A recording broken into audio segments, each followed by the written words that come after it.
to be at home all day, so she's teaching. She is an excellent teacher, and she's loving it. Matthew had a teacher in middle school who teaching is her third career, and she tells you what else she did. One of them was she was a chemical physics, whatever. Anyway, and she says, when I started teaching, I found what I was meant to do. And so I believe that there are excellent people out there who are meant and called to shape them. But I do believe that there are ones who have fallen into it and should never be allowed to mold minds. And in that, there is great power, both for good and for bad. And I've seen some of the bad.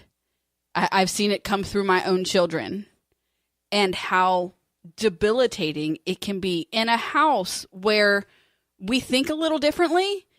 We live outside of the box. We refuse to be ordinary and normal and status quo. And so when our kids are going to a place every day where they're trying to crush that, it can be quite frustrating and quite debilitating for our kids. Right. And I will argue that I agree with your sentiment. I don't think those teachers intentionally go out to crush their dreams as much as to say, hey, I don't believe the same way you believe. I believe there's a limitation on how much risk you should take and the responsible. And it's like, let me help you, guide you into a more realistic view of how life is. Listen, because this is what I think these teachers are doing. They are crushing people's dreams, but they're doing it out of from the right intention. You're just like, let me save you a lot of heartache, a lot of setback, because if you try to do this, there's a very high likelihood that you will not succeed. And you can save yourself so much pain and struggle and strife and living paycheck to paycheck, or maybe going months without paycheck. And let me tell you, life is hard, and sometimes you just got to be willing to do things that you don't love to do just so you can be responsible and contribute to your family. And so you just got to have a realistic view on what's possible in life. And I think you're dreaming a little bit too high, and I think you're setting yourself up for failure. And I think that they mean well when they're saying those things, but they're wrong. They are wrong. And my question is it their job to do that? It's my job as the parent. Right. To set that standard, to set that. Well, then there would be some say that, well, as a parent, it's your responsibility to educate your child too. What are you doing sending them to this place? So I understand. The thing is, the reality is we have allowed our children to participate in the public education, and the public education system takes it upon themselves to say this is our responsibility. And those teachers, in many cases, are taught, hey, we are here to make sure that we meet a certain level of proficiency so these kids can have the best option available to them education-wise. And, of course, we all believe that the best possibility for them is to go on to college. That is what they feel their responsibility is as teachers, because that's what they're taught through the system. I agree, and I know that. And we knew that signing up. We did, but it's not their responsibility that if my child, believes different, for them to tell them they're wrong. Right. That's not. And so that's where I'm coming from. That's where I'm coming from. I'm not hating on teachers. I'm honestly not. I have a high respect for teachers because I can barely handle the 3 children I have at their current ages. I have a 13-year-old. And this weekend, I had 4 13-year-olds in my house. Okay, I don't want to be in a classroom full of 13-year-olds. And these were all girls. And I've done the 13-year-old boy thing, and I ain't going back. Like, I have a respect for the people who choose, especially the people who choose middle school. Yeah. And so I know that, and it sounds like I'm bashing on teachers, but that's not my intention. My intention is the system, and the system is broken. Well, I would agree, but the thing is the reality is a lot of people have decided to not pursue their dreams, right, because somewhere in their past, a teacher, a loving uncle or aunt, a mom or dad, a youth leader at church, anybody that said, "Hey, get real. This is not. You need to do something a little bit more realistic. You're shooting for the stars, and you're gonna putter out, and you're to drift off in space somewhere. You're not gonna make it, And they believe that, and so they give up on the dream. It's like, well, I obviously want to do what's responsible, and so they have these beliefs associated with that. A second reason why people fail or give up on their dreams. Somebody else is living their dream and they can't imagine living it any better. For me, when I thought about matter of fact, I remember this. When I left my career in insurance, I'm like, I've got to find a way to make a living to provide for my family financially by doing something related to this podcasting stuff. I needed to be able to free up my time throughout my week where I had the freedom to connect with people through emails and through content that I was creating. This is what I was called to do. But I know that that's not paying the bills right now, so I need to find a way to make a living. So, and at least if I'm working for myself as a podcast coach and consultant, I can work my own hours. If I want to, I can work from 7 p.m. to sundown. Exactly. I could do whatever I want, and that would allow me the freedom. So the question is, one thing that was naturally available to me was my number of hours invested into podcasting. I knew a lot of things. I made a ton of mistakes. I knew all kinds of things to avoid. I knew how to succeed in doing a lot of things that people wanted to do. And they said, Cliff, I want to hire you as my podcast coach and consultant. And I remember thinking, it's like, man, do I call myself the podcast answer man? Because I was thinking, I'm going to create a podcast called Podcast Answer Man. And I remember asking myself, who am I to call myself the podcast answer man? And at this time, even though podcasting was brand new, there was already a guy named Paul Colligan who had a podcast about podcasting. There was another guy named Jason Van Orden who was teaching people about podcasting.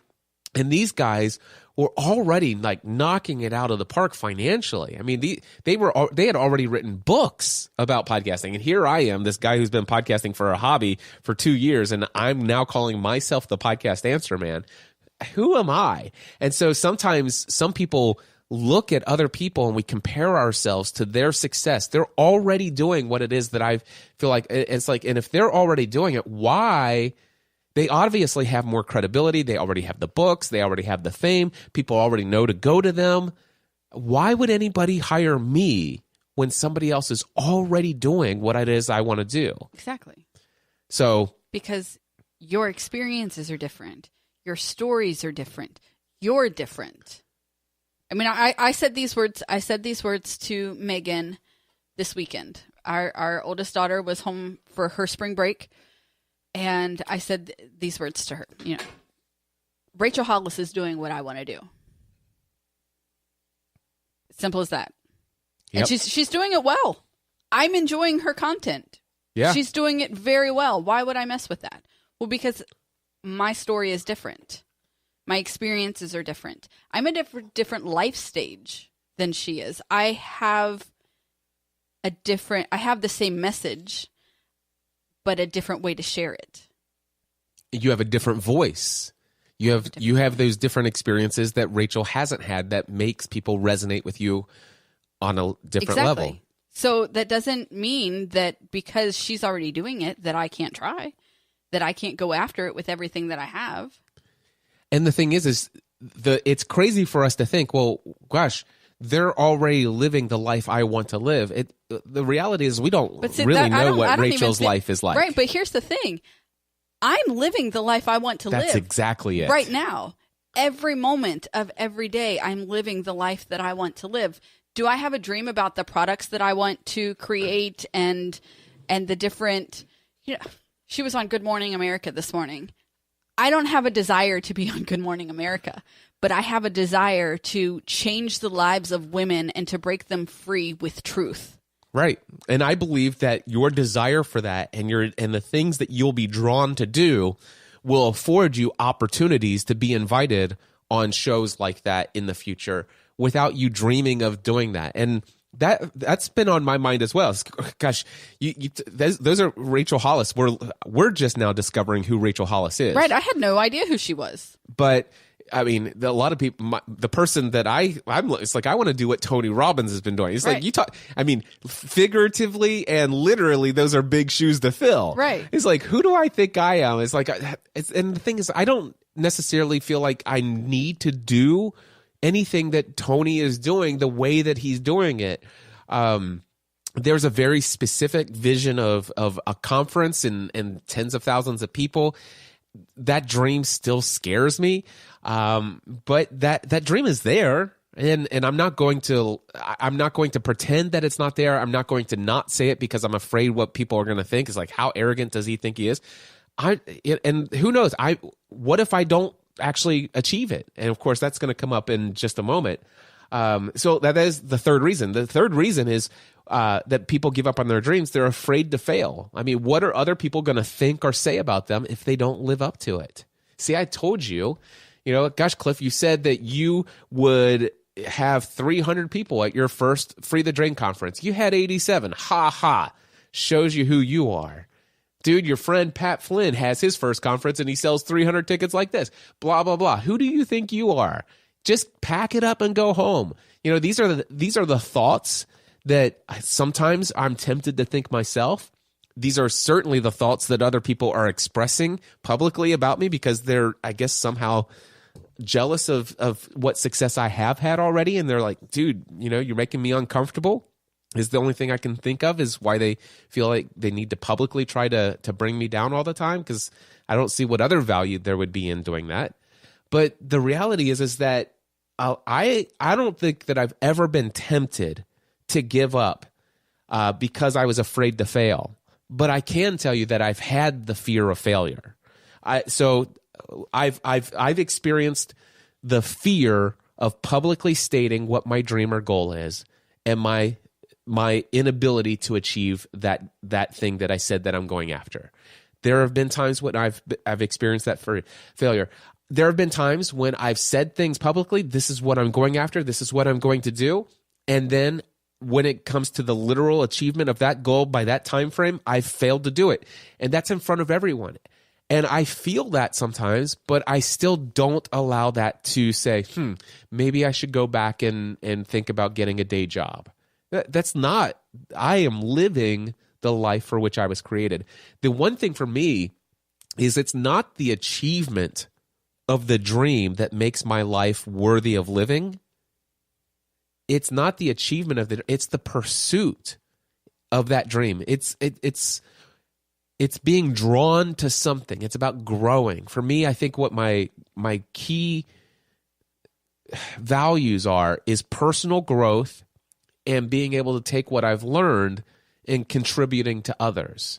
And I think that by doing that, I am living out my best life I can possibly live, being willing to fail and learn from it, and then teach others from what I've learned.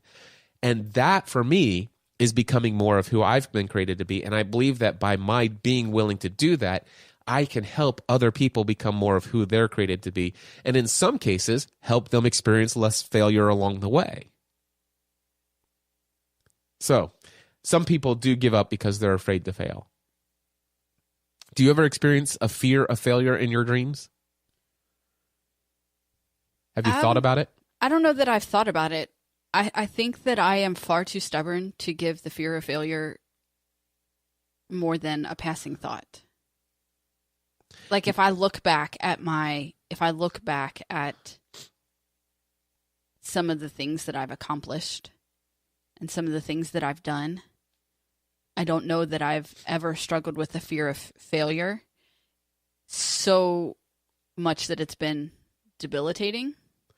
I think or stopped me from moving forward. I think a part of your personality, and it's one thing I love about your personality, is that for you, when somebody tells you that you're going to fail, I love that you take that as a challenge and you will refuse to allow yourself to fail, because I'm going to show you how wrong you are.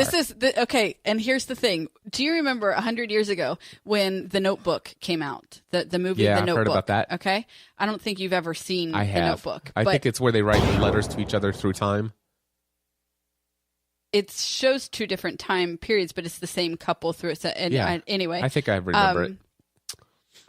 It's the movie